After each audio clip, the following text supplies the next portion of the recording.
Olá, meus amigos, sejam muito bem-vindos a esse episódio especial aqui do Papo 67, neste 8 de março, Dia Internacional das Mulheres, né? E aí eu fico aqui pensando, o que seria de nós sem as mulheres? Meu Deus do céu, as mulheres são tudo na nossa vida. Todos nós dependemos das mulheres, né? Nascemos de uma mulher, temos mulheres irmãs, temos amigas, temos famílias, temos esposas, namoradas, enfim. Todos nós aí estamos ligados, né, a mulheres, filhas, enfim, todas elas que fazem parte da nossa vida e tornam também a nossa vida um pouco mais colorida, não é mesmo?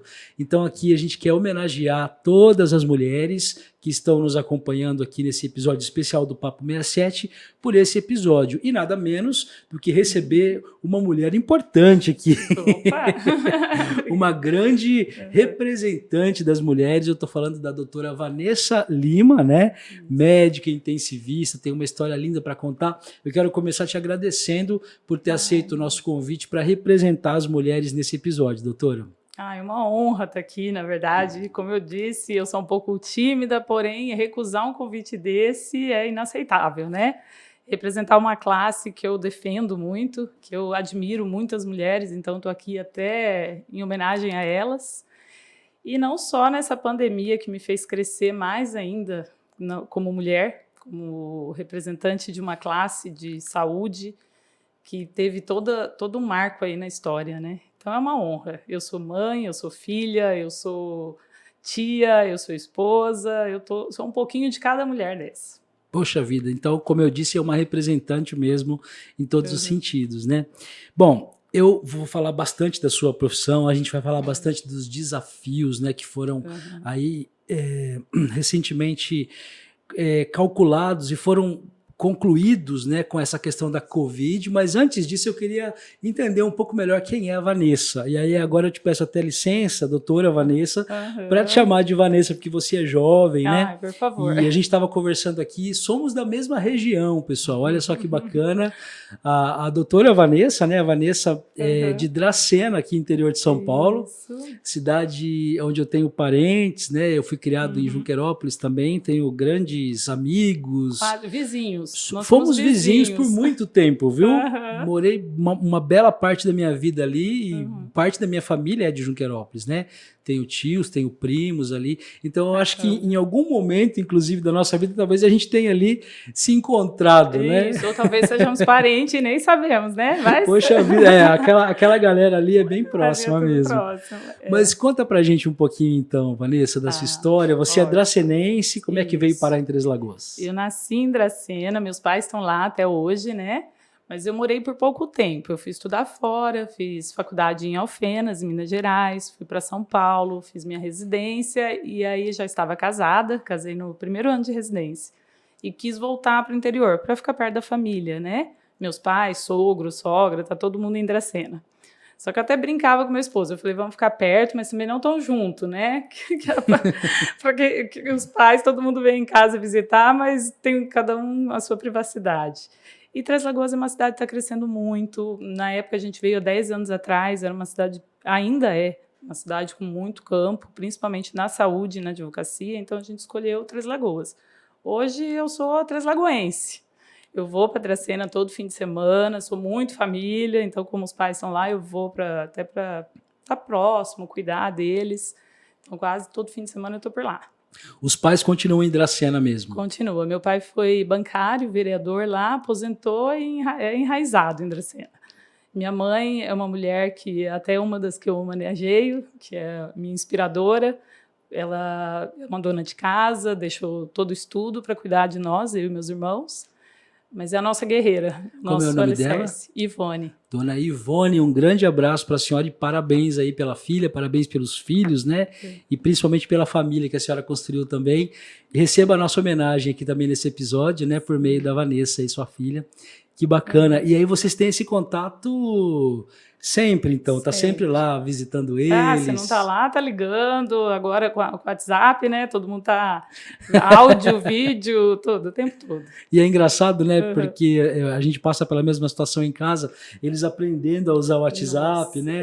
é muito interessante, Tem né? alguns foras aí no meio, né? Idoso com WhatsApp é perigoso. Com certeza. Mas que Muito legal, bom. Vanessa. Você chegou então há 10 anos, a gente está falando de 2012, então, que Isso, você chegou em Três Lagoas, né? isso. Como que era Três Lagoas nessa época para você, assim? O que que Nossa, você vislumbrava? Como é que você via a cidade já nesse período? eu saí de São Paulo com todo o recurso, né? Eu tinha propostas de trabalho em grandes hospitais lá. Eu estava na Santa Casa de São Paulo, onde eu fiz minha residência de clínica e pneumologia. E eu tinha proposta de trabalhar com meus chefes em grandes hospitais. Mas a minha ideia era vir para o interior para ficar perto da família, para ser mãe. Minha vontade era chegar e ter filha, já engravidar. Não imaginava que ia vir já de ninhada, né? Que já veio gemelar de cara. Mas aí eu decidi vir para isso. 2012, Três Lagoas, na saúde, era muito precário ainda. Uhum. Havia os 2 hospitais, mas os 2 com poucos recursos, com poucos médicos também com capacidade, com formação técnica especializada. Então, eu cheguei numa hora em que o mercado precisava de especialistas. Para mim, foi muito bom. Eu tive muita abertura aqui, tive muita facilidade de emprego, de entrar no grupo de trabalho. E logo também teve concurso, tive oportunidade de concurso. Hoje eu sou concursada na prefeitura. Uhum. E foi só crescimento. De lá para cá, a saúde aqui, assim, cresceu. Eu não falo que foi em 10 anos, foi 30 anos. Vanessa, é impressionante ouvir você falar isso, porque eu também tenho essa percepção. Você chegou em 12 e eu cheguei no finalzinho de 15. Então, um pouco tempo depois, como Três Lagoas mudou nesses últimos anos, né? Em todos os sentidos, Em né? todos os Parece que a gente está sentidos. realmente em outra cidade de 2012 para cá, Sim. mas principalmente acho que da época que você chegou, início da década de 2010, nesses últimos 20 anos, vamos dizer assim, né? 10, 15 anos principalmente, mudou demais a cidade, né? Demais, demais. Hoje nós temos 20 leitos de UTI no Auxiliadora, né, SUS, fora a questão Covid. Já estamos lutando pela UTI neonatal. Fora, assim, a questão de especialista tem de todas as áreas. Aumentou a propedêutica, aumentou os exames complementares, coisas que só em Campo Grande, tinha que se deslocar até Campo Grande para fazer. E mesmo ambulatorial no município, na prefeitura, o recurso melhorou muito. Bom, a gente está falando hoje aqui, por meio da sua história, dessa questão do protagonismo feminino, né? Dia 8 de março comemoramos aí o Dia Internacional da Mulher, e a gente vê muitas mulheres na área da saúde. Inclusive, é impressionante o quanto de mulheres trabalha hoje nos hospitais aqui, né? No Hospital Auxiliadora, na própria CACEMS, né? Agora estamos aí na expectativa também do Hospital Regional, né? Que, se Deus quiser, em breve passa a funcionar. E as mulheres são muito ativas e estão muito ligadas nessa área da saúde. O que explica isso, Vanessa? Ah, Rogério, a mulher por si só, ela tem essa questão de acolhimento, né? A delicadeza, o querer cuidar, o querer tá sempre acolhendo e cuidando das pessoas. Então, isso é um foco na saúde. Você ter essa empatia, essa delicadeza, já é um princípio básico, assim, para dar certo, para você escolher essa área. Então, 80% na área da saúde, em todas as áreas afins, né? Fisioterapia, enfermagem, nutricionista, todas as áreas multidisciplinares, 80% é mulher.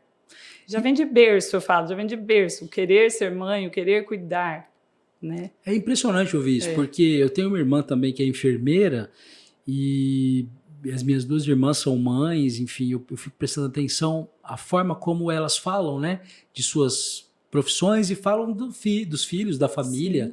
Eu acho que a profissional mulher, ela tem muito essa coisa mesmo da maternidade, né? Do cuidar do outro com carinho, da disposição de se doar mais do que os homens. Sim, essa empatia, né? Se colocar no lugar do outro, o poder de resiliência. E isso eu vi muito no Covid. Eu falava pro pessoal, hoje a gente aprendeu a ser mais empático e mais resiliente. Porque nos dias de caos, dias que assim, eram muitos óbitos em um dia só, muitas famílias despedaçadas, e a gente fazia parte daquela história, a gente estava dentro daquela casa. Às vezes aquele familiar que estava lá internado, o filho vinha para visitar, ele não tinha contato com o pai.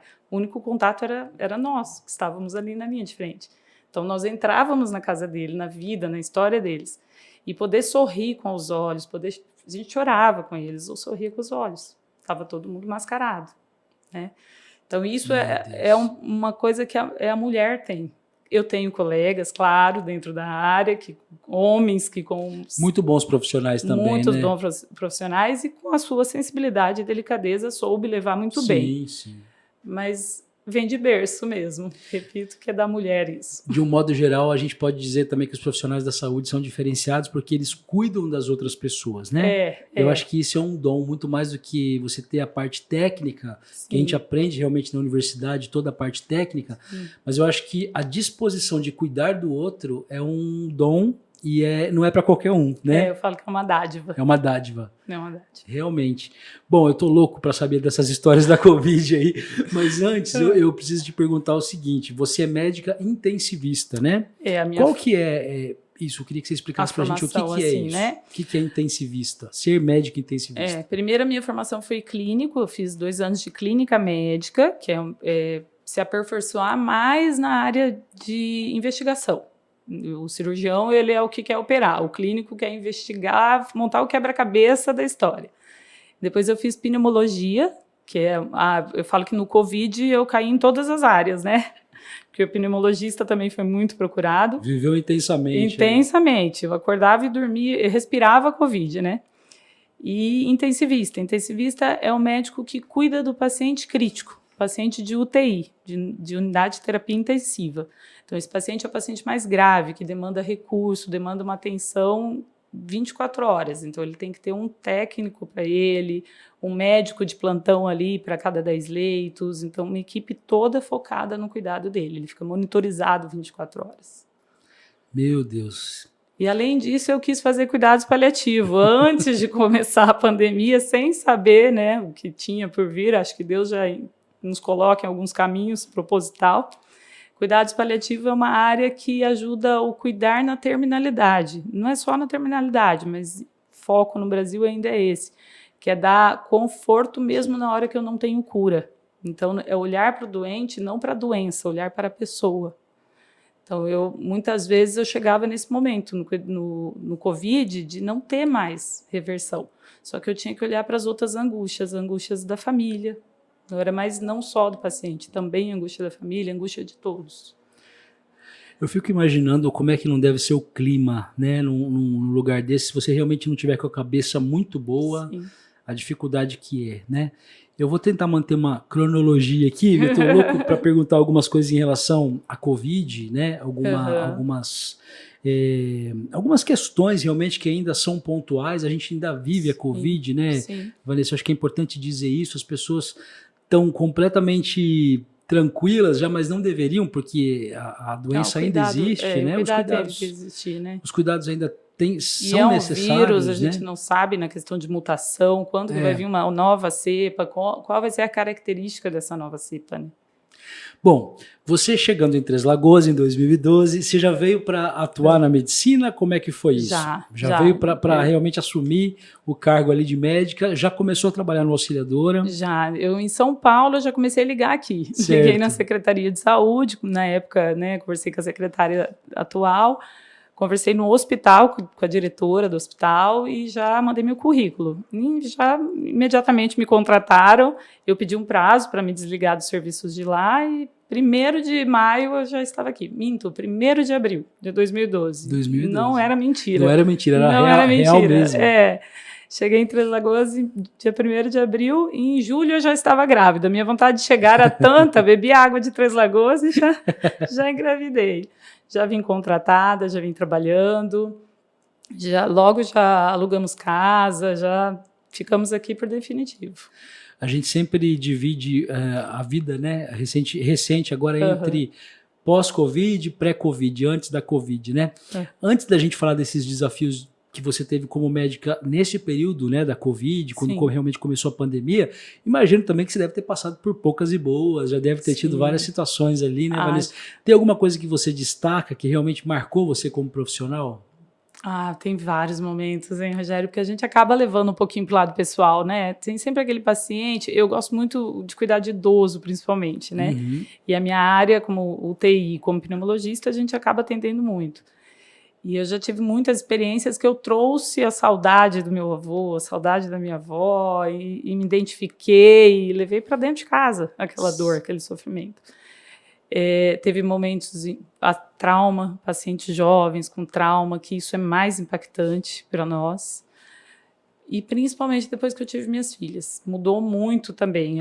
Elas nasceram prematuras, de 6 meses, então eu vivi o outro lado de ser assim, familiar de um paciente de UTI por 2 meses. Meu Deus. Até então eu trabalhava como intensivista e não tinha esse olhar. Quando elas nasceram e eu passei a ser aquela familiar, mudou tudo. Mudou tudo para mim. Assim, eu cresci como pessoa, eu mudei como médica. E aí sim as histórias começaram a ficar mais vivas assim dentro de mim. Então, paciente puérpera, por exemplo, que tem seus partos, eu tive uma história de uma que até hoje é minha amiga. Eu falo que é minha amiga, porque ela foi no meu consultório, pode contar um pouquinho? Pode, por favor. Ela foi no consultório com uma queixa de falta de ar. Estava no final da gestação, estava ali no seu 7º para o 8º mês. E eu já tinha minhas filhas, né? Na hora que chegou no consultório, ela chegou muito grave, com muita falta de ar. Então, conforme ela chegou, eu já identifiquei que ela tinha que ir para o pronto-socorro. Falei, é uma emergência isso aqui, ela vai nascer. Falei, ela vai entrar em trabalho de parto, vai nascer. Vamos correr para o hospital, vou terminar, vou fechar tudo aqui, chamei a ambulância, corre para o hospital que eu estou indo atrás. Cheguei no hospital, a gente começou a medicar, ela teve uma parada cardíaca na minha frente. Isso, o obstetra já chegou, já foi fazendo parto e eu acalmando a mãe, primeiro eu socorri ela, né? A gente fez os primeiros socorros, entubou, reanimou, ela voltou, fez o parto, a neném nasceu, ficou na incubadora e levamos ela para a UTI, a neném foi para a UTI de Campo Grande. Eu chorei muito na hora que fui dar a notícia para a mãe. Eu não conseguia nem falar com a mãe, porque eu ficava imaginando eu e minhas filhas, porque foi essa mesma história. Aí eu vivi tudo Você aquilo. Tinha passado por algo bem semelhante, né? No outro dia deu tudo certo, ela ficou bem, ela acordou, ela saiu sem sequela nenhuma. A filha também voltou de Campo Grande, muito bem, e assim, é uma história linda. Encontro, eu falo que é minha amiga agora, não foi minha paciente. São aqueles momentos que eu imagino que para vocês médicos, para vocês da área da saúde, vale a pena, né? Tudo vale a pena nesses momentos, quando você realmente consegue um feito desse, né, Sim. Vanessa? Eu fiz medicina por muito amor mesmo, não tenho nenhum médico na minha família, eu fui a única que queria mesmo ser médica, escolhi isso, estudei a vida toda para isso, e assim, essas coisas me realizam, porque eu falo, eu estou no caminho certo. A gente está falando aqui da questão das mulheres e é impressionante que, como toda vez que eu entrevisto alguma mulher, elas falam desse peso da maternidade e o tanto que muda, algo que você acabou de dizer, né? Sim. Como realmente essa questão da mulher, como muda a vida depois que é mãe, né? Você teve gêmeas? Tive gêmeas. Ainda mais gêmeas? Ainda eu não faço pouco, né? Já faço de ninhada. São gêmeas, hoje tem 9 anos, mas também eu falo que são 2 pequenas e grandes mulheres, porque já vieram 6 meses. Já vieram preparadas. Causando. Quase nasceu no caminho, no transporte, entre Dracena e Araçatuba na época. Meu Deus. E aí você tem as duas? Só, eu parei com as duas. Parou com as duas. Já vem muito, né, de cara, é melhor não fazer no muito. mesmo pacote. Como que é o nome delas? Isabela e Manuela. Isabela e Manuela, um beijo para vocês, viu? Parabéns pela mamãe aí. E que bacana, então. E realmente mudou a vida, né? Mudou. Depois que elas nasceram, imagino que para sua família, né? Para você, para o seu esposo, tudo muda. E a gente percebe isso das mulheres mesmo, quando elas falam dos filhos, né? A virada de chave que é para a mulher, principalmente quando nasce um filho, né, Vanessa? Eu falo que não nasce só uma mãe, nasce uma mulher. Ali que nasce uma mulher. Porque você... agora é tudo... Ali depende de você. Desde do carinho, do alimento, tudo depende de você. Então, a responsabilidade é grande. Você olha para trás e fala, eu tive tudo isso. Aí é a hora que você dá valor também na sua, né? E profissionalmente, você disse que mudou também muita coisa, né? O que você pode dizer para a gente que mudou, assim, depois que você foi mãe mesmo? O cuidar, a atenção, né? Essa empatia... principalmente a empatia, me colocar no lugar do outro, sentir o que o outro precisa. Porque você aprende isso com os filhos. E algo que também imagino é essa coisa de você ver o paciente também com outro olhar, né? É aquele olhar mesmo carinhoso, um olhar mesmo de reciprocidade, né? Muito maior até do que antes, imagino, né? Sim, porque tem essa coisa da maternidade na mulher muito forte e eu imagino que não foi diferente com você. Não. Você falou há pouco também, Vanessa, que eu achei muito interessante, a respeito do início do seu trabalho ali no Auxiliadora, né? Que você chegou ali, hoje você é uma referência, não só ali, mas para toda a nossa região, para a cidade, né? Você é uma médica extremamente conceituada, quando a gente fala em seu nome, todos conhecem o seu trabalho. É um legado, uma construção que eu imagino você tem feito aí diariamente, né? Mas você cresceu com o hospital, né? Hoje a gente tem um hospital também, eu falo por mim, né? Como jornalista, como repórter, acompanhei ali boa parte da construção daqueles tijolos ali, das salas novas, das alas novas, e é muito dá muito orgulho pra gente fazer parte disso e ver que realmente cresceu e chegou no patamar que tá, e agora até com boas perspectivas também, até de outros projetos e outros crescimentos daí, né? O que você pensa, né, desse hospital, assim, em relação ao tratamento mesmo dos pacientes? Você acredita que nós temos um hospital realmente adequado para a nossa realidade? Nós temos, Rogério. Eu falo que assim, sempre tem que melhorar, né? E é importante melhorar e sonhar com isso e lutar por isso. Mas nesses 10 anos, o crescimento foi rápido demais. A adaptação de todas as equipes superaram as expectativas e hoje a gente trabalha muito em equipe multidisciplinar dentro do hospital. A gente tem muita liberdade de discutir, por exemplo, na UTI, se a dieta está adequada, é o nutricionista que está ali com a gente para colocar o ideal ali para aquele caso, para cada caso. Ali, né? O fisioterapeuta, a gente trabalha junto, qual o melhor exercício para esse paciente, qual a forma para a gente dar o maior conforto. E a enfermagem, todos juntos, né? Mobilização do paciente, vai todo mundo ali em prol e melhorias. Então, é uma honra crescer junto com o hospital. É muito gostoso você fazer parte de uma história. E realmente cresceu muito, né? Eu acho que de quando você chegou para hoje, praticamente dobrou de tamanho, né? Dobrou de tamanho, dobrou o número de equipes, o número de pacientes internados, a complexidade dos pacientes, porque até então a gente não tinha o recurso para cuidar desse paciente aqui. E era frustrante, você sabia que precisava e você não tinha. O paciente acabava tendo que ir para outras cidades, né? E aí essa questão de transferência não é fácil. A gente pede uma transferência, depende de um profissional que não tem aqui. Campo Grande demora muitas vezes uma semana, 10 dias para aceitar.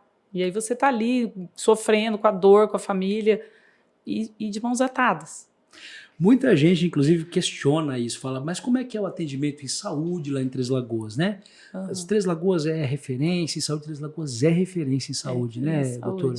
A gente tem um hospital aqui espetacular, temos estruturas, laboratórios, ambulatórios, clínicas de primeira geração, né? Sim. Equipamentos muito bons. Eu recebia, principalmente agora na pandemia, que né, a escassez na saúde foi grande, e aqui a gente não passou por esse período tão crítico. Foi uma coisa mundial, né? Algumas coisas faltaram em todos os lugares, mas a gente não sofreu tanto quanto eu tenho colegas em São Paulo.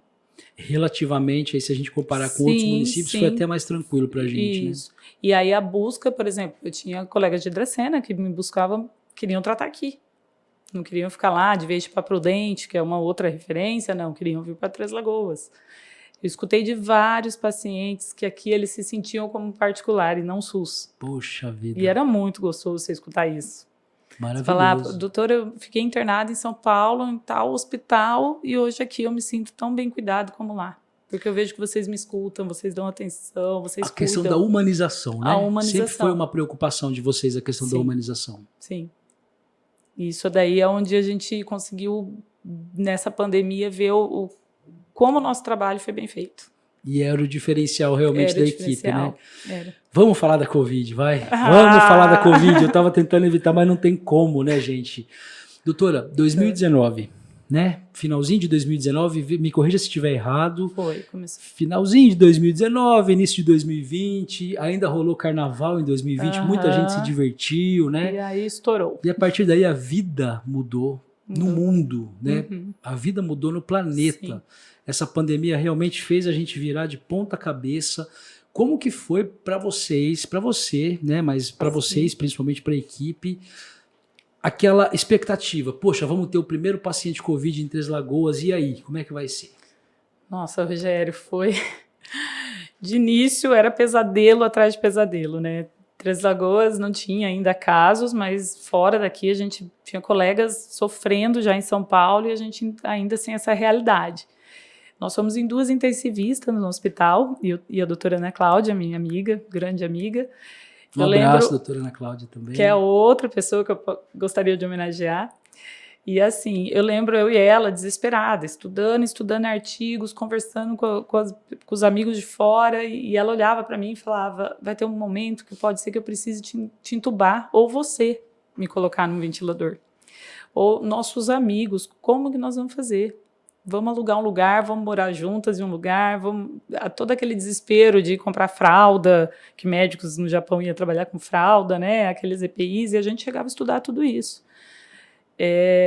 Eu entrei em pânico. Nesse começo eu entrei em pânico. Eu sempre fui muito calma, muito segura nas minhas decisões e esperava as coisas acontecerem. Mas naquele momento você tinha que se precaver, né? Você estava se antecipando ao sofrimento. E eu cheguei um dia em casa, eu não dormia, só chorei, porque para mim era despedida. Eu estava com os meus pais e falei, agora é o último fim de semana que eu venho. Eu estou voltando, como se eu estivesse sendo chamada para a guerra. Eu era um soldado, eu não tinha como desistir, eu escolhi aquilo, eu escolhi estar ali. E é a minha área, eu falei, eu não posso me negar. Eu devo, e eu vou. E eu fui despedir dos meus pais, chorei muito. Minha mãe queria vir junto, um desespero, né? Aí eu queria que meu esposo ficasse, minhas filhas ficassem, eu queria me separar naquele momento deles, por medo de levar a doença para eles. Porque eu falei, eu escolhi a minha profissão. Vocês não têm culpa disso. Meu Deus. Então eu não quero trazer a doença para vocês, porque se eu perder um de vocês, para mim não tem mais sentido. Mas nenhum deles aceitaram ficar distante, nós ficamos todos juntos aqui, eu, meu esposo e minhas filhas. Meu sogro, sogra, cunhadas, eu recebi orações, eles são muito devotos, então eles choravam e oravam o tempo todo, mas eu saí de lá com uma sensação de despedida, de que eu estava vindo para não voltar. Até por conta do desconhecido. Nada se sabia sobre essa pandemia. Até hoje a gente sabe pouco, né? Sim. Imagina naquela época, quando ela realmente começou, não tinha informação nenhuma, né? Nossa, a gente dormia, Rogério, com um tipo de protocolo. O diagnóstico é em tal dia, de tal forma de coleta, o tratamento segue essas medicações. No outro dia já era tudo diferente. Você já não tinha. E durante, as coisas também acabavam, né? E aí você tinha que ser o tempo todo se readaptar e estudar e procurar. E foi difícil para todos. E é como eu falei, né? Nós éramos a referência, nós éramos a resposta para muitos, mas nós não tínhamos resposta. Então era muito difícil lidar com essa situação de tentar trazer calma para todos, porque toda a população entrou em pânico, né? A saúde mental se destruiu nesses 2 anos. E a gente tinha que dar essa segurança. Doutora, aquilo que a gente via nos filmes, nas novelas, enfim, na internet, nos vídeos, acontecia mesmo? Aquelas situações terríveis dos pacientes sem respirar, aquele desespero, aquilo aconteceu de fato? Rogério, teve 2 fatos assim no hospital que foi... Eu não queria nunca ter passado o que o pessoal de Manaus passou, né? Na questão de falta de oxigênio. Eu vi colegas, eu tenho uma amiga lá que ela só chorava quando ia relatar o que ela vivenciou. Aqui nós tivemos uma experiência que foi um pouco parecida, mas foi assim, questão de minutos que aconteceu no hospital, que para mim foi como um dia de ter um problema na rede de oxigênio. Teve um dia que foi para ampliar o serviço de hemodiálise, rompeu um cano. Eles perfuraram o encanamento lá e teve queda de oxigênio no setor. Nós saímos todos, o hospital, não só a equipe da UTI, o hospital, assim, na hora que tudo acabou, que eu olhei, estava o hospital inteiro, de todos os setores, mobilizando para organizar e levar os cilindros de oxigênio até o setor, porque a rede da parede não tinha. Então, o pessoal saiu dos seus setores, todos correndo com cilindros para pôr nos pacientes, para ninguém ficar sem oxigênio. E foi rápido, isso foi muito rápido. Graças a Deus, assim, foi tão rápido que não tivemos nenhuma perda com isso. Resolveu mesmo. Resolveu mesmo. Mas ver os pacientes com aquela queda de oxigenação, naquele sofrimento, porque o paciente estava acordado, de repente ele começou a ficar sonolento pela questão da oxigenação, entrando em sofrimento respiratório. Foi, assim, filme de terror. Filme de terror. E essas coisas, assim, ficaram realmente gravadas. Eu falo que eu fui para a guerra, voltei com algumas marcas, mas eu vejo o lado bom do meu crescimento. A gente vê, inclusive, isso em diversas instituições de saúde, vários hospitais, né? Na nossa própria capital, Campo Grande, imagens, me lembro de muitas reportagens que foram feitas em alguns hospitais que também teve esse problema da falta de oxigênio, né? Mas principalmente em Manaus, que ali foi uma crise Manaus mesmo e pessoas morreram, né? Lá foi Manaus muito triste, né? Mas além dessa questão do oxigênio, também eu imagino que deve ter sido um desespero quando começou a pipocar de paciente Covid, né? Sim. Porque a pandemia ela chegou num limite, e aí não tinha leito, as pessoas estavam nos corredores, as macas. O que você se lembra desse período, doutora? Quais foram as maiores dificuldades também? Ai, Rogério, a gente tinha, assim, eram 30 leitos, chegamos a ter 30 leitos de pacientes entubados. Eu tinha 10 pacientes no pronto-socorro aguardando vaga.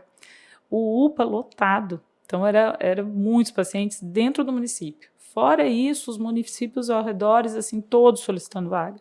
Dentro disso, tinha colegas, tinha famílias precisando, que ligavam. A cidade é pequena, né? A gente se conhece. Então, colegas falando, eu preciso de uma vaga para minha mãe. Eu preciso de uma vaga para o meu filho. E você ter que gerenciar aquilo e falar, eu não tenho, surgiu uma vaga, eu escolher qual que é. Claro, a gente tem critérios para isso, para que não seja uma coisa pessoal. Mas dentro dos critérios já era pesado a gente ter que fazer essas escolhas. Eu tive colega que trouxe mãe de avião de Ponta Porã para cá porque não tinha nem vaga no Einstein. E ele escolheu vir para cá porque queria que eu cuidasse.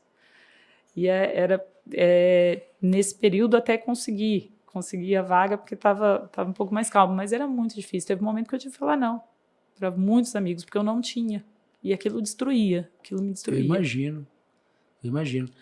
Qual que era a luz que vocês enxergavam no fim do túnel, hein, doutora? Porque foram muitas semanas, né, vivendo esse caos. Sim. Muitos meses, muitas semanas. O que vocês enxergavam? Como profissionais de saúde, vocês acreditavam que essa luz que a gente tem hoje já existia naquela época também? Teve momentos que eu não via luz. Teve momentos que foi muito pesado. Eu até pensava, tinha momentos que eu chegava em casa e falava, eu não aguento mais. Eu não quero mais isso, eu não vou voltar. Eu vou pedir, eu vou fazer outra coisa. Eu posso escolher ficar só no consultório. Mas aí você acordava e falava, não, eu tenho que estar lá. Eu preciso estar lá. E aí você se reerguia. E aí nesses momentos eu acho que Deus fala com a gente. Eu recebia muita mensagem de apoio e parece que vinha sempre nesses dias. Nos dias que mais eu queria desistir, eu recebia uma mensagem de apoio e ia. E algo que eu já percebi do que você está me dizendo nesse nosso bate-papo, nessa nossa conversa, é que você é muito devota a Deus, é muito crente, né, em Deus, e também na sua equipe, porque eu acho que se você tem uma equipe boa também, por exemplo, você acabou de nos dizer aí em relação a essa correria por falta de oxigênio. Acredito que outras situações, ocasiões parecidas aconteceram muitas vezes. Sim. Aí entra realmente a força da equipe, né? Nossa, e a força da mulher, né? E tinha muita mulher ali, né? Nossa, uma maravilha. Eu fiz reportagem, eu via elas correndo. 80% era mulher. A mulherada 80%. Realmente vestindo a camisa mesmo, né? Da situação. Mas eu tive uma equipe maravilhosa, de todas as áreas, assim, todo mundo sempre se apoiou muito. Tinha pessoas que eu não conhecia, que eu trabalhava ali há 8 anos e não conhecia. E ali dentro, eu falo que agora são tudo parente, né? Ficaram todos amigos ali. E realmente, um apoiava o outro nos dias difíceis. Por exemplo, que tinha que dar 10 notícias de óbito, a gente se revezava, porque era pesado demais para um. E aí você sentia que o colega estava se desmoronando, você falava, sai do foco que agora eu entro. E a gente se dividia. Você conseguia enxergar o sofrimento do outro. Doutora, tem uma dúvida muito comum também em relação aos óbitos. Muita gente falou muita besteira na época. Nossa, outra coisa que a gente se revoltava, absurdos, né? Fake news valores. Pipocando também nas redes sociais. Sim, enfim, sim. Acho que só quem viu, quem viveu é que pode explicar melhor. Eu acho que agora é uma oportunidade realmente da gente entender. O Covid, né, essa doença, ela atinge qualquer pessoa, independentemente de sexo, de idade, de condição física, né? Porque inicialmente falavam, não, é uma doença para pessoas obesas, né? É uma doença para pessoas que têm problemas cardíacos. E aí a gente via atletas morrendo, a gente viu, né, inclusive aqui em Três Lagoas aconteceu de pessoas extremamente preparadas fisicamente, jovens, falecerem. Sim. De fato, havia alguma, eu digo nos períodos mais críticos, tá? Havia alguma intercorrência comum para esses pacientes que vieram a óbito? De falar um fator de risco Fator de risco que comum. Realmente todos eles que faleceram tinham assim alguma coisa nesse sentido? Rogério. Assim, a maior parte era realmente obeso e diabético e hipertenso. A maior parte, com comorbidades. Mas tinha uns que fugiam da regra que não dá para entender. Até hoje eu não entendo. E essa questão das comorbidades, é importante a gente dizer também, elas facilitam, né? Elas facilitavam muito mais antes da vacina, mas elas facilitam a ação do vírus, né, no corpo. Por isso que as pessoas acabavam vindo a óbito mais cedo, né? Sim. São comorbidades que o paciente já é inflamado, né? O diabético é um paciente inflamado crônico. É uma doença que gera uma inflamação. Então, diante de uma infecção, independente de qual infecção, viral ou bacteriana, ele tem um risco maior. E como é um vírus que vem com uma intensidade inflamatória muito alta, nesses pacientes foi mais grave. O obeso é um paciente inflamado. Então, por mais que fale, é um sobrepeso, mas está inflamado. Ele não está numa situação normal, né? O organismo não está normal. É um organismo que não responde bem. Diferente, o que tem sido muito estudado é a questão genética, né? Marcadores genéticos, isso ainda não está muito comprovado, mas com certeza a medicina hoje está avançando muito nessa área, na questão de estudo de herança genética. São exames caros, exames difíceis, então isso fica mais difícil, mas vai ser comprovado que tem algum fator genético envolvido aí. Doutora, a gente vai entrar agora numa questão um pouco polêmica, mas eu acho que é extremamente importante, né? Até de ouvir também de uma profissional da saúde, de uma médica e de alguém que viveu ali as agruras do Covid na pele, né? Praticamente 24 horas por dia ali no trabalho. Vacina, questão da vacinação.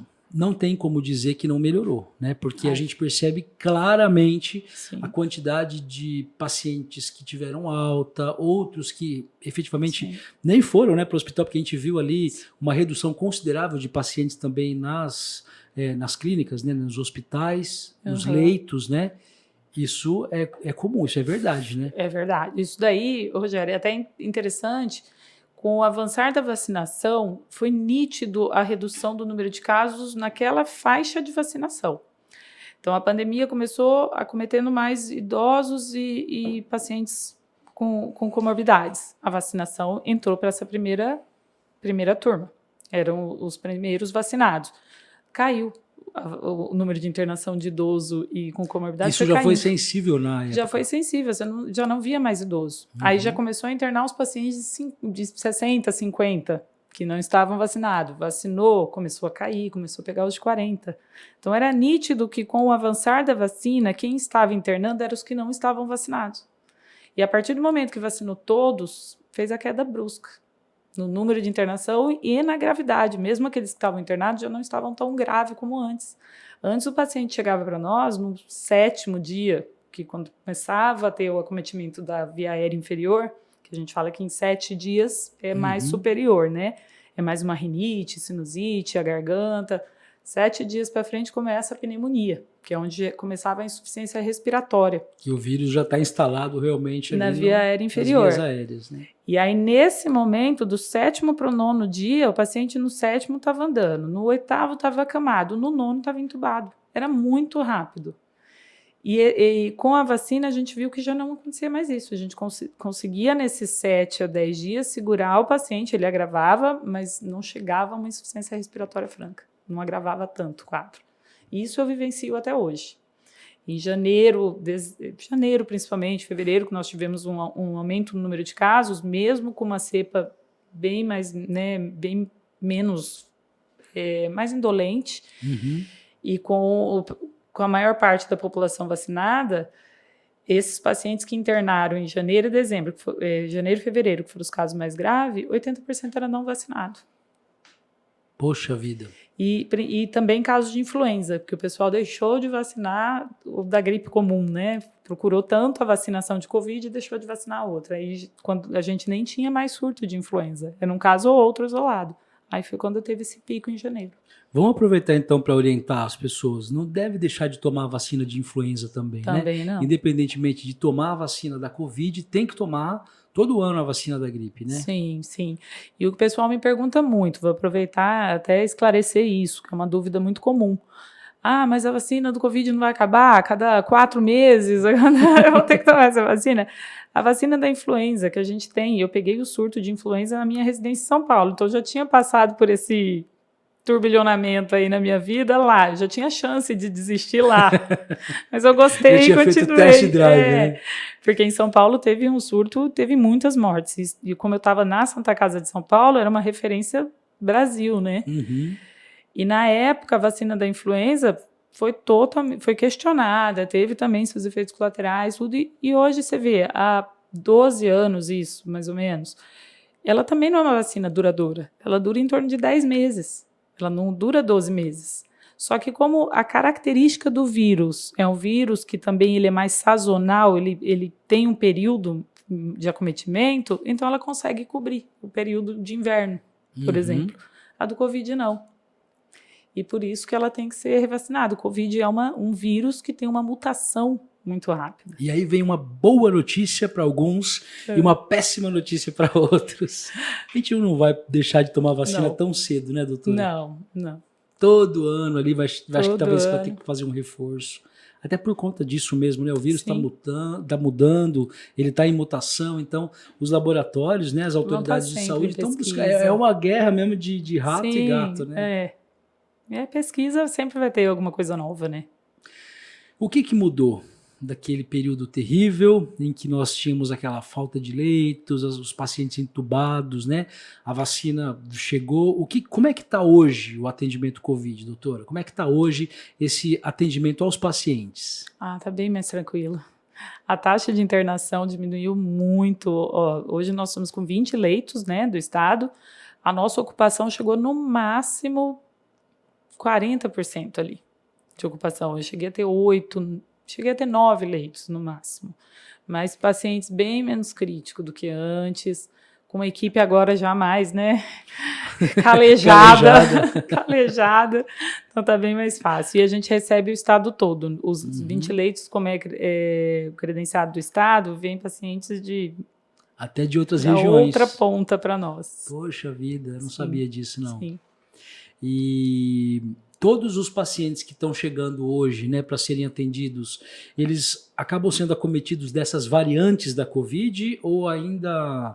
Como é que é isso hoje, né? Como é que o paciente tem pego o Covid? Como é que ele está se infectando?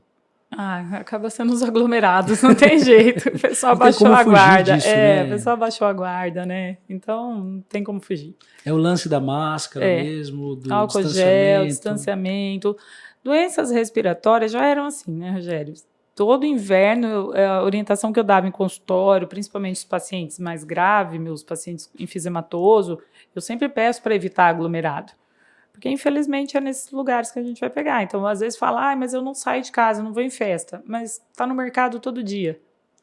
Está na fila do banco todo dia. Né? E o paciente, o idoso, adora uma fila de banco. Puxa vida, eles adoram ir na lotérica. É impressionante. E aí eu brigava com os meus pacientes. Eu falo, não vai, espera passar o inverno. Paga pelo aplicativo, pede para alguém pagar para vocês pelo aplicativo. Mas não tem jeito, né? Às vezes é uma realidade que tem muito da saúde mental envolvida aí, né, doutora? Às vezes o idoso ele se sente tão sozinho, também ainda mais isolado, ele tem a necessidade de sair de casa, conversar. Né? E aí é nessa Mas aí eu peço para caminhar no ar livre, na lagoa, menos em ambiente fechado. Já é uma boa, já é uma boa ideia, né? E essa questão, então, está bem resolvida já do atendimento, né? Já está, nesse momento. Graças a Deus a gente está numa fase muito mais tranquila, mas os cuidados devem ser mantidos, né? Deve. Esses cuidados aí não vão passar tão cedo. E pode ver que são famílias infectadas, né? Nós tivemos experiência lá de uma família que faleceu 7 irmãos, pai e mãe.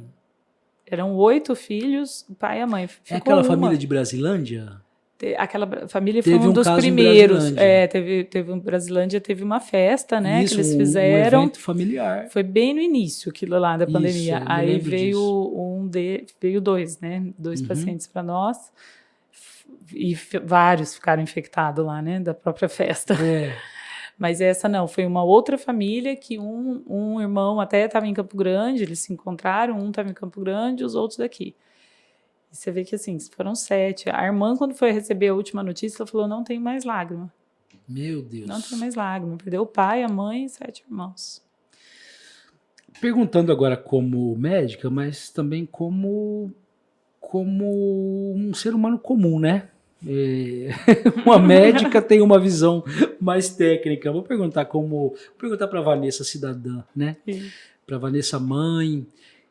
Como é que você imagina essa doença, Vanessa, daqui para frente? Como é que a gente vai conviver com o Covid e principalmente como o Covid vai conviver com a gente, né? Eu acredito que é uma doença que a gente vai ter que realmente aprender a conviver, não vai erradicar, né? Sempre vai ter uma cepa nova, uma nova característica. Mas como influenza, eu penso que vai ter o controle disso. O uso da máscara deve cair, até não deve demorar muito com o avançar das vacinas. E aí minha esperança é isso, é a vacina cada vez melhor. Ela acaba sendo... o cálculo que a gente pode fazer é que ela vai acabar sendo transformada como uma gripe, como aconteceu lá no passado, né? Sim. Que nós tivemos vários surtos de gripe que viraram gripes comuns que a gente passa hoje tranquilo. Espirra e passa, né? Sim, nós já estamos próximos disso, né? Você vê que essa nova onda já foi com a característica de uma gripe. Que tem a ver com a questão da imunidade também, né? Sim. Que nós vamos adquirindo essa imunidade. Sim. E outra coisa que eu vi muito é o pessoal, a busca de se cuidar. A busca de fazer uma check-up, a busca de fazer exames. Eu sou uma pessoa que sempre pratiquei esportes, sempre fiz atividade física desde a minha adolescência. E eu gosto daquele horário da academia que não tinha ninguém. Eu faço das 5 às 6 da manhã, era eu, poucos viciados como eu e alguns idosos. Hoje está lotada a academia. Lotada, você não tem horário. O horário que você passa, academias estão cheias. O tanto de atividade física funcional, ao ar livre, o crescimento nessa área, você vê que é gigante. Você vai na Lagoa, tem muita gente praticando atividade física. Ou seja, realmente acendeu uma luzinha vermelha ali, que as pessoas entenderam que se não cuidarem da própria saúde, o risco é muito maior, né? Eu vejo colegas médicos que fumavam há muitos anos que parou de fumar na pandemia. A busca também por cessar tabagismo, a busca por exames em geral foi muito grande. Nesse ponto até que foi positiva, né? É o que eu falo, tem que sempre olhar algo bom na história. A gente tem que trazer algo de positivo disso, né? Pelo amor de Deus. Sim, né? Sim. Alguma coisa boa tem que ter, né? Mas mudou muito realmente a cabeça das pessoas nesse sentido, né? Sim. Buscar até mesmo também diferença na qualidade de vida, na alimentação, buscar uma ajuda psicológica, né? E aceitar a saúde mental, as pessoas tinham muito preconceito. Hoje todo mundo viu que precisa. Tem que cuidar da cabeça também, né? É a fonte, é o CPU, né? É onde comanda todo o restante do corpo, né? Isso. Poxa, doutora, muito legal. Pô, é legal a gente conversar com alguém que viveu, né? A coisa. Quem realmente passou pelo período... dentro do contexto, né, para a gente ter essa visão mesmo humana, mas principalmente essa visão real do que aconteceu lá, né? E a gente pode ter esperança, né, doutora? Eu acho que o ser humano precisa acreditar que daqui para frente a gente vai ter uma situação melhor, uma condição até melhor também de vida, né? Para os nossos filhos, enfim. Eu acho que a gente vai encontrar uma humanidade um pouco mais consciente nesse sentido, né? Eu acho que o Covid ajudou muito nisso, né, Rogério? A gente começou a aprender a viver o hoje, né? A gente não deixa de pensar no futuro, nas suas expectativas, nos seus sonhos, mas você focou um pouco mais no hoje. Porque nós estamos num momento enlutado, né? Muitas famílias enlutadas. E quantas pessoas, momentos que a gente teve lá de pessoas de 40 anos que estavam no auge do seu trabalho, que falava, eu não passei com a minha filha, eu só trabalhei, porque eu queria dar um futuro para ela. E aí hoje eu tô aqui, avisa para ela que eu fiz o meu melhor. Meu Deus. Antes de ser entubado, você escutava muito depoimento. E eu, com meus 40 anos, no meu auge de trabalho, eu olhava e falava, eu quero ir embora para minha casa, eu quero agora ver minhas filhas, eu quero não brincar com ela, porque eu tô tendo essa oportunidade. Então, hoje eu saio assim, com aquela sensação de missão cumprida e grata por estar viva e não ter tido Covid. Não acredito. Não teve Covid? Não tive Covid. Durante todo esse período? E olha que eu assim, em alguns momentos você desliza, né? Mas conta aí na o que questão você de fez. EPI. Qual que foi o segredo? Já vai dar um corte aqui agora. Vamos descobrir como é que a doutora Vanessa não teve Covid, sendo coordenadora da UTI Covid. E olha, teve dias que eu estava no plantão e tinha intercorrência e eu não dava nem tempo, nem pensava no EPI. Você saía correndo na angústia de salvar, teve um dia que eu segurei a máscara da paciente no rosto dela, eu não estava com EPI nenhum, com nenhuma máscara.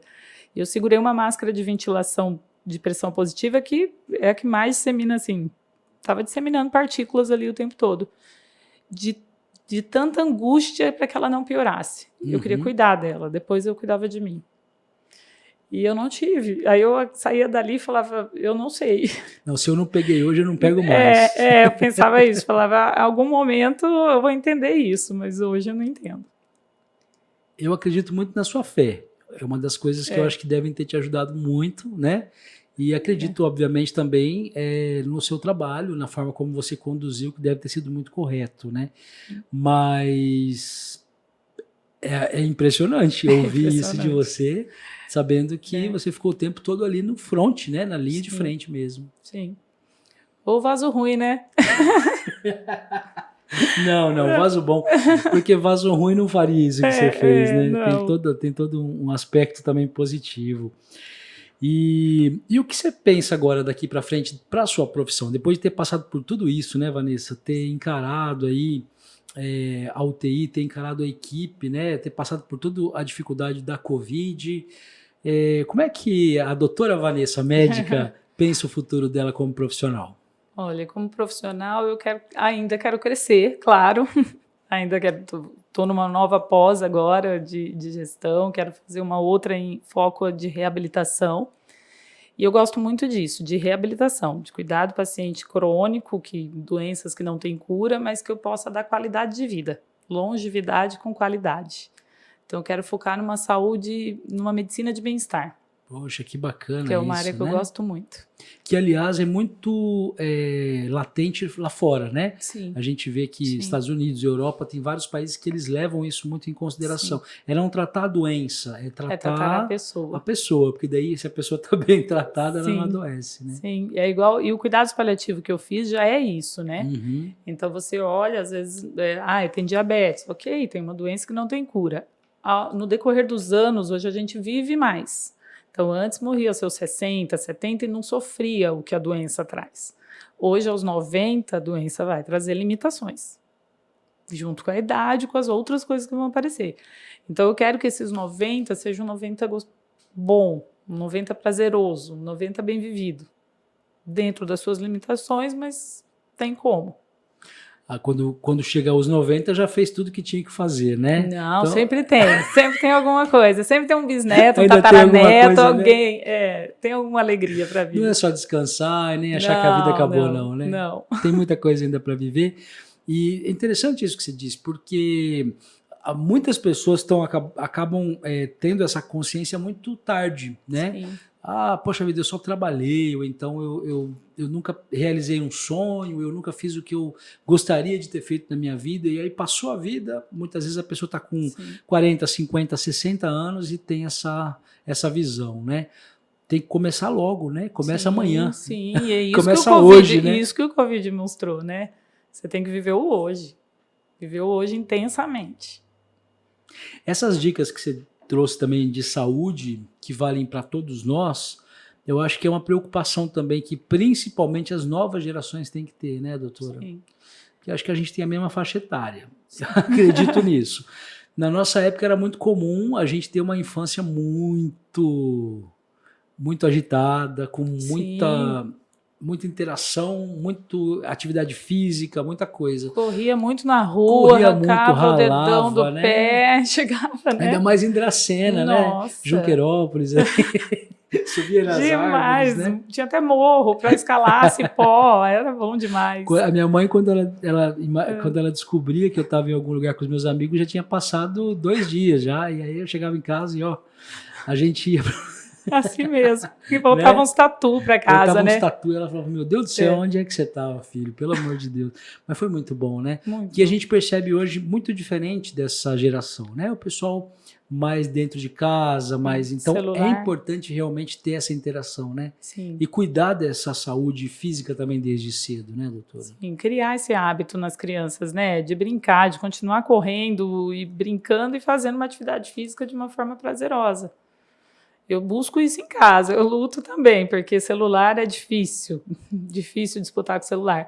Mas elas já entendem que uma atividade física tem que fazer, tem hora que a gente desliga, vai brincar, vai correr no quintal. Eu já quis uma casa com um quintal grande para isso. E a gente está conseguindo se adaptando. Isso é muito bom. E é uma questão realmente de adaptação, né? É uma nova realidade, né? Fizer um acordo ali com os filhos, com todo mundo da casa ali, eu acho que todo mundo acaba sendo beneficiado, né? Sim. É. Bom, e qual que é o sonho ainda que a Vanessa não realizou e que pretende realizar? Nossa. Falando agora como mulher, não apenas como médica. Agora o sonho é estar sempre focado na família, né? Sempre envolve a família. Então são algumas viagens, alguns momentos aí que serão inesquecíveis para nós, mas que ainda está em planejamento. Estão organizando, ainda né? organizando, é. Você conseguiu tirar férias depois de todo esse período aí? Esse final de ano eu aproveitei, Rogério. Viajei 2 vezes aí, fui litoral paulista, fui para o Nordeste, fiquei 2 semanas fora. Até os pacientes brigaram, ainda levei bronca. Como assim, se ausenta? Eu falei, eu preciso também, né? Mas foi bom, voltei renovada. Além do seu atendimento no Auxiliadora, você tem uma clínica aqui, um consultório seu. Isso, eu sou concursada como pneumologista na prefeitura, né? Atendo ali no SEM.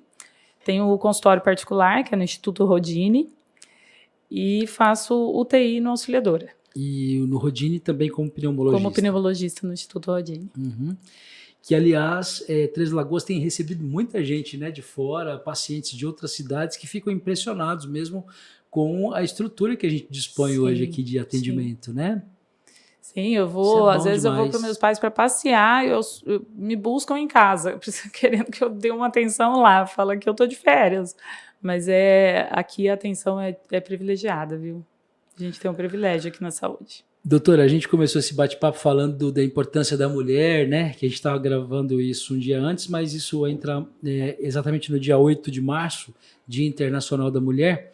E a gente começou falando de um sonho seu, né? De um protagonismo que você teve desde muito cedo, que era ser médica, que era realizar um sonho de trabalhar com o que você gostava. E eu acho que hoje você é uma mulher realizada, acredito nisso. Tô errado? Não, né? Não, tá super certo, totalmente realizada. Eu percebo pela sua fala, né? Falando da sua família, das suas filhas, do seu trabalho também como médica. Qual que é a importância para a mulher assumir realmente esse protagonismo e lutar pelos seus direitos, né? Eu falo que a mulher nunca pode deixar de sonhar, de se empoderar, porque ela é a líder da família. Ela gerencia filhos, marido, trabalho de uma forma delicada, de uma forma sutil. Ela consegue dominar o espaço se ela quiser, se ela se focar nisso. Eu sou realizada como pessoa, como profissional. Claro que eu tenho os meus sonhos, as outras realizações pessoais e principalmente de ver o crescimento das minhas filhas e que elas tenham o meu legado, que elas admirem o que eu faço, que elas tenham orgulho de quem eu sou. Hoje eu vejo nisso nelas. Tomara que continue, né? A adolescência tá pela frente. Com certeza. Mas eu vim aqui até com essa missão, um orgulho mesmo, poder representar uma classe, poder representar toda essa geração que cada vez vem se empoderando mais. E você acredita que a mulher hoje, ela assumiu muito mais também o seu protagonismo? Assumiu. Em relação ao que a gente via no passado, né? Sim, eu vejo isso em casa. A minha mãe largou o estudo, largou tudo para estar com a gente, para se abdicar assim, só aos filhos e ao marido. E ela já não me passou isso. Ela cobrava que eu estudasse, que eu fizesse o meu melhor, que eu escolhesse a minha área e focasse nela. Então, de berço, eu já adquiri isso dela. E eu vi o tanto que ela sofreu em não ter realizado sonhos. Porém, hoje ela não se arrepende de nada. Que o sonho principal dela é a realização de família, ela tem. Poxa vida, isso é muito É muito legal. bom. Só que ainda tem uma luta muito grande pela frente para as mulheres, né? Porque a gente estava até conversando aqui nos bastidores, ainda é muito difícil para a mulher Sim. assumir um cargo de chefia, ainda é muito complicado para ela chegar a liderar uma equipe estritamente masculina, ganhar o mesmo que alguns homens com a mesma profissão ganham, ainda é uma luta, né? Ainda é. Isso a gente vê dentro ali da medicina, por mais que 80% das profissionais na área de saúde seja médica, a gente vê que tem diferença salarial, que quando a gente vai discutir, brigar por algumas melhorias, há uma prepotência ali. Na maioria das vezes, os líderes nossos são homens, né? Então, eles não aceitam que a gente está ali disputando de igual para igual. Então, isso é uma coisa que a gente vem ganhando espaço. E impressionantemente, ouvindo isso aqui em Três Lagoas, né, que é uma cidade extremamente desenvolvida, de um estado que está em franco desenvolvimento, ao lado do maior centro comercial que nós temos no Brasil, que é o estado de São Paulo, né? Imagina o que não vivem também algumas mulheres que estão em regiões um pouco mais inóspitas, né? Ainda muito preconceituosas. É muito importante que a mulher tenha essa voz mesmo, né? De protagonismo, Sim, né? Sim, e tem que aparecer, tem que mostrar o seu trabalho e brigar mesmo pelo seu espaço.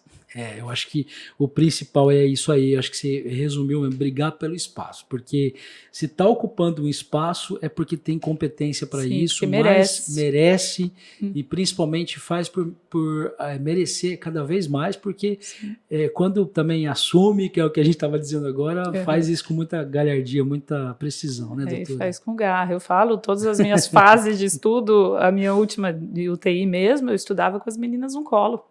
Eram 2 bebês, e eu foquei que eu queria uma prova e estudei. E eu acho que a mulher consegue muito, muito mais assim do que ela imagina. E elas estão já impressionadas, assim, elas já falam de ser médicas também? Como é que uma delas fala, uma delas fala, a Manu, ela sempre fala que quer ser igual a mamãe, né, e quer ser médica. Porém, na pandemia, ela ficou em dúvida. Em dúvida. Ela começou, mamãe, eu acho que eu não quero mais ser médica, porque você não para em casa, né? Mas a Isabela quer ser poderosa. Oh, muito bom. Que bom, segue sua irmã, Manu, segue sua irmã. Ela sendo poderosa, ela pode ser o que ela quiser depois, né? O que ela quiser, Muito legal. Vanessa, doutora Vanessa, eu quero te agradecer imensamente por esse bate-papo, porque foi muito legal. Tenho certeza que inspirou muitas mulheres, né? O nosso objetivo realmente era esse. E quando a gente disse que seria você, muita gente se pronunciou, muita gente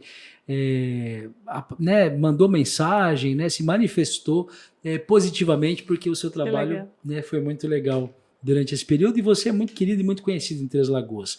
Quero dizer que o nosso estúdio aqui está sempre à disposição, sempre que tiver alguma coisa bacana lá para divulgar, conta com a gente. E obrigado, viu, por esse momento com você, que eu acho que foi muito bacana para todos nós. Não apenas para as mulheres, mas para os homens, claro, também principalmente, que acompanham e acompanharam esse bate-papo. Eu que agradeço. Uma honra estar aqui com vocês. Foi muito prazeroso, fiquei bem tranquila. Como eu falei, nervosa. Eu sou tímida, estava nervosa, mas vocês deixaram muito à vontade. Muito obrigada. Isso que é o mais importante, né? Aqui realmente é um bate-papo sem pauta, a gente vai construindo aqui esse assunto, e a gente pede para você que nos acompanhou aí, se fez sentido, né, para você, entre em contato conosco também, sugere, né, outras pessoas para que a gente possa ouvir aqui. Esse é um espaço totalmente democrático, nós estamos todas as terças-feiras, a partir das 19 horas aí de Mato Grosso do Sul, tanto no YouTube quanto no Spotify, então acompanhe aí os nossos episódios, e até o próximo, né, Papo 67 aqui, com pessoas tão especiais quanto a doutora Vanessa. Obrigado, viu, doutora? Obrigada. Mais uma vez, e parabéns pelo seu trabalho. É uma honra, uma gratidão. E gratidão. pelo seu protagonismo feminino também. Principalmente. Tchau, pessoal.